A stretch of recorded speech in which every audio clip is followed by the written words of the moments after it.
Hey everyone, Barry here with How Cool is the Book of Mormon? Today we're going to be talking about Nephi in 1 Nephi chapter 16 of the Book of Mormon. And the question, we know Nephi breaks his bow. What about his arrow? It's interesting, with Nephi breaking his bow, what does he do about an arrow? So the question, but why an arrow? So let's look at 1 Nephi chapter 16. There are several other things we're going to get to in this chapter. We'll start with verse 14. And it came to pass that we did take our bows and our arrows and go forth into the wilderness to slay food for our families. And after we had slain food for our families, we did return again to our families in the wilderness to the place of Shazar. And we did go forth again in the wilderness, following the same direction, keeping in the most fertile parts of the wilderness, which were in the borders near the Red Sea. Now you'll recall, Nephi, Lehi, their entire family is asked by the Lord to leave Jerusalem. They're traveling in the wilderness.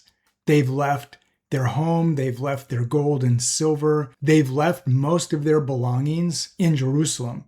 So here they are traveling through the wilderness. They have to get their own food. I can imagine how difficult this must have been.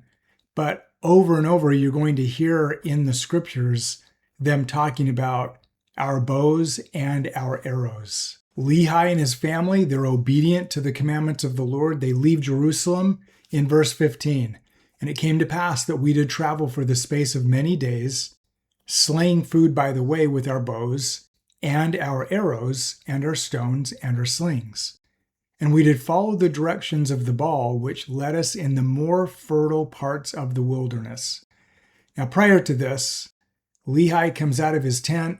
He finds this ball of curious workmanship called the Liahona. And the Liahona is guiding them in the wilderness to where they should be going. And here we notice it says, in the more fertile parts of the wilderness. And after we had traveled for the space of many days, we did pitch our tents for the space of a time that we might again rest ourselves and obtain food for our families. And verse 18, and it came to pass that as I, Nephi, went forth to slay food, behold, I did break my bow, which was made of fine steel. And after I did break my bow, behold, my brethren were angry with me because of the loss of my bow, for we did obtain no food. His older brothers, Laman and Lemuel, are murmuring. And it came to pass that we did return without food to our families, and being much fatigued because of their journey, they did suffer much for the want of food. You can feel the desperation here. Laman and Lemuel, they're frustrated, they're murmuring, they're angry. Nephi is probably feeling some pressure and maybe anxiety in the family, Lehi and everyone else, because they don't have food. They're in the wilderness. They've left their home. This is probably somewhat of a desperate situation. Verse 20, and it came to pass that Laman and Lemuel and the sons of Ishmael did begin to murmur exceedingly because of their sufferings and afflictions in the wilderness. And also my father began to murmur against the Lord his God.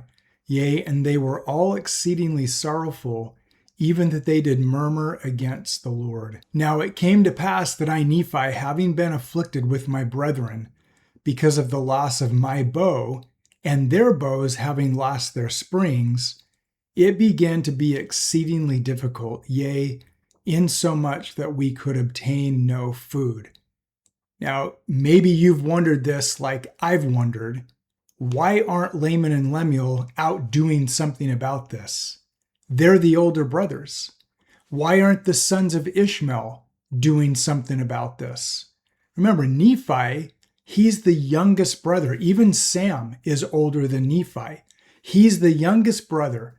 They're murmuring, but Nephi is obedient to God. He knows God is going to provide. He's a faithful young man, but I find it so interesting that Nephi breaks his bow. His brothers don't have their bows because of their bows having lost their springs, meaning they're probably not able to shoot. Why aren't they doing more about it? Why are they complaining? Why are they murmuring? And I want you to think about this in your own life. Are there things that you can be doing today to bring things forth? Or are you just relying on someone else? Are there things that you can take action with? There's a valuable lesson here, even though we're talking about bows and arrows. There's a valuable lesson that Nephi is teaching us. He's going to take action. And we see this in verse 22. And it came to pass that I, Nephi, did speak much unto my brethren, because they had hardened their hearts again, even unto complaining against the Lord their God. Verse 23. And it came to pass that I, Nephi, did make out of wood a bow, and out of a straight stick an arrow. Wherefore I did arm myself with a bow and an arrow, with a sling and with stones. And I said unto my father, whither shall I go to obtain food? Nephi is the one taking action here. He should be seeing the example of his older brothers, and perhaps the older sons of Ishmael, them taking action and him following their steps. But that's not the case. He's the younger brother, and he's the one doing something about it. And in life, this could be the case. We have to do something about it.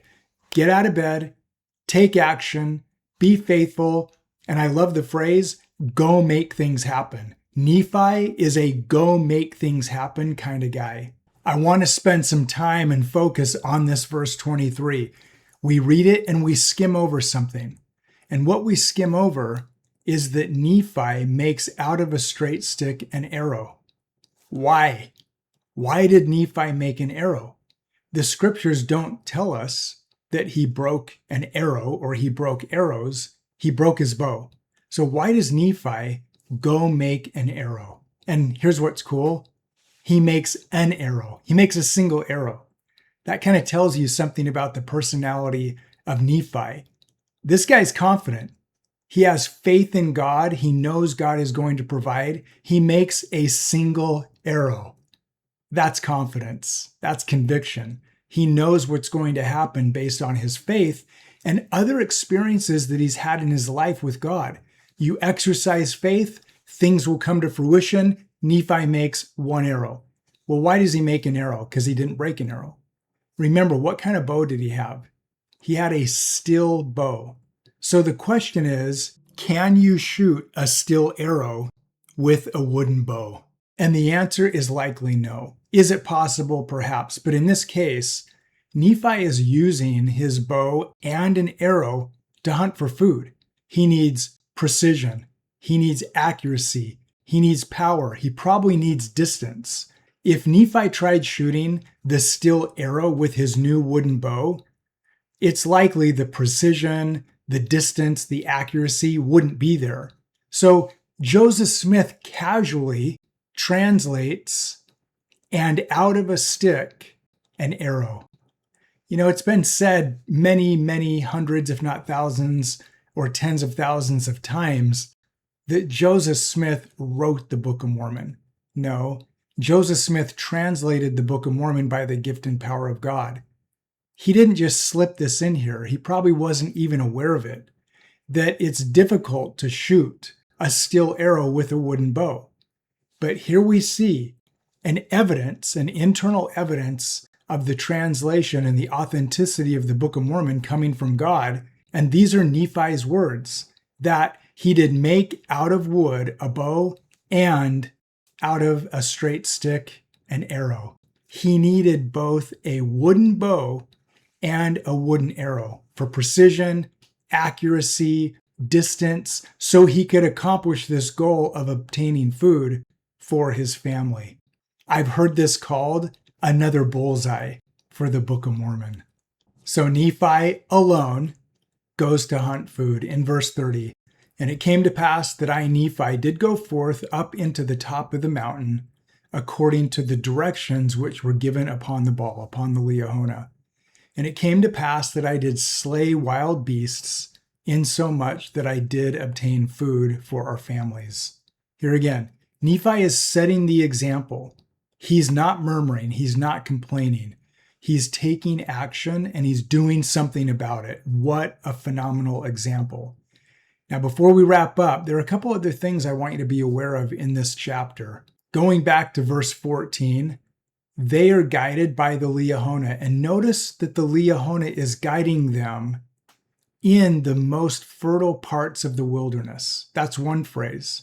And in verse 16, the Baal, the Liahona, led us in the more fertile parts of the wilderness. When we follow God, when we follow the promptings of the Holy Ghost, when we act like Nephi, we take action, we exercise faith, we put our trust in God, we will be led to the more fertile parts of our lives. Don't we want that? Don't we want abundance and joy and happiness and fertile parts of our lives? That's what God brings. God can do more with us when we're yoked with him than we can ever do on our own. Nephi learned that. So, how cool is the Book of Mormon? We have Nephi here breaking his bow, but making a new bow and making a new wooden arrow, something Joseph Smith more than likely wouldn't have known.